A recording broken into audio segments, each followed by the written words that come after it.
मेरे अजनबी हमसफर। वो ट्रेन के रिजर्वेशन के डब्बे में बाथरूम के तरफ वाली सीट पर बैठी थी। उसके चेहरे से पता चल रहा था कि थोड़ी सी घबराहट है उसके दिल में कि कहीं टीटी ने आकर पकड़ लिया तो। कुछ देर तक तो पीछे पलट पलट कर टीटी के आने का इंतजार करती रही। शायद सोच रही थी कि थोड़े बहुत पैसे देकर कुछ निपटारा कर लेगी।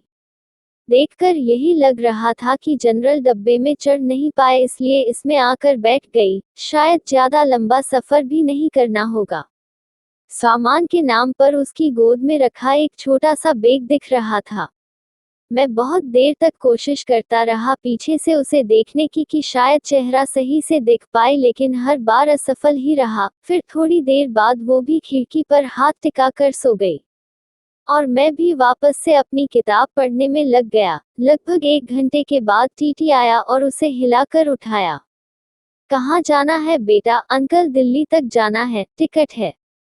नहीं अंकल, जनरल का है। लेकिन वहाँ चढ़ नहीं पाए इसलिए इसमें बैठ गई। अच्छा, 300 रुपये का पेनल्टी बनेगा। ओह अंकल, मेरे पास तो लेकिन 100 रुपये ही हैं। ये तो गलत बात है बेटा, पेनल्टी तो भरनी पड़ेगी। सॉरी अंकल, मैं अगले स्टेशन पर जनरल में चली जाऊंगी। मेरे पास सच में पैसे नहीं हैं, कुछ परेशानी आ गई इसलिए जल्दबाजी में घर से निकल आए और ज्यादा पैसे रखना भूल गई। बोलते बोलते वो लड़की रोने लगी। टीटी उसे माफ किया और 100 रुपये में उसे दिल्ली तक उस डब्बे में बैठने की परमिशन दे दी।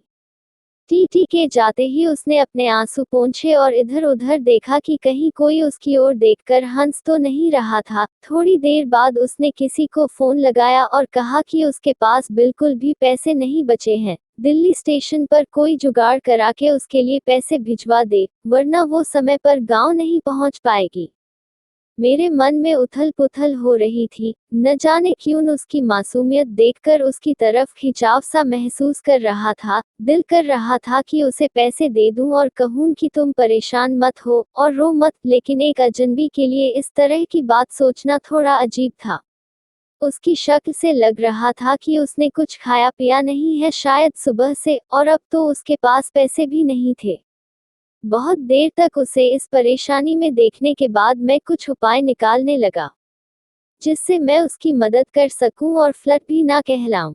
फिर मैं एक पेपर पर नोट लिखा। बहुत देर से तुम्हें परेशान होते हुए देख रहा हूं। जानता हूं कि एक अजनबी हम उम्र लड़के का इस तरह तुम्हें नोट भेजना अजीब ही होगा और शायद तुम्हारी नजर में गलत भी, लेकिन तुम्हें इस तरह परेशान देखकर मुझे बेचैनी हो रही है इसलिए यह 500 रुपये दे रहा हूं। तुम्हें कोई एहसान न लगे इसलिए मेरा एड्रेस भी लिख रहा हूं। जब तुम्हें सही लगे मेरे एड्रेस पर पैसे वापस भेज सकती हो। वैसे मैं नहीं चाहूंगा कि तुम वापस करो। अजनबी हमसफर। एक चाय वाले के हाथों उसे वो नोट देने को कहा और चाय वाले को मना किया कि उसे ना बताए कि वो नोट मैंने उसे भेजा है। नोट मिलते ही उसने 2-3 बार पीछे पलटकर देखा कि कोई उसकी तरफ देखता हुआ नजर आए तो उसे पता लग जाएगा कि किसने भेजा है। लेकिन मैं तो नोट भेजने के बाद ही मुंह पर चादर डालकर लेट गया था। थोड़ी देर बाद चादर का कोना हटाकर देखा तो उसके चेहरे पर मुस्कुराहट महसूस की। लगा जैसे कई सालों से इस एक मुस्कुराहट का इंतजार था।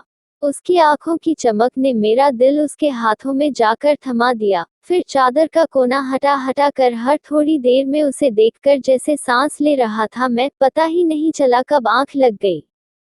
जब आंख खुली तो वो वहां नहीं थी। ट्रेन दिल्ली स्टेशन पर ही रुकी थी और उस सीट पर एक छोटा सा नोट रखा था। मैं झटपट मेरी सीट से उतरकर उसे उठा लिया और उस पर लिखा था, थैंक यू मेरे अजनबी हमसफर, आपका ये एहसान मैं जिंदगी भर नहीं भूलूंगी। मेरी माँ आज मुझे छोड़कर चली गई हैं। घर में मेरे अलावा और कोई नहीं है इसलिए आनंद फानन में घर जा रही हूँ। आज आपके इन पैसों से मैं अपनी माँ को शमशान जाने से पहले एक बार देख पाऊंगी। उनकी बीमारी की वजह से उनकी मौत के बाद उन्हें ज्यादा देर घर में नहीं रखा जा सकता। आज से मैं आपकी कर्जदार हूँ, जल्द ही आपके पैसे लौटा दूंगी।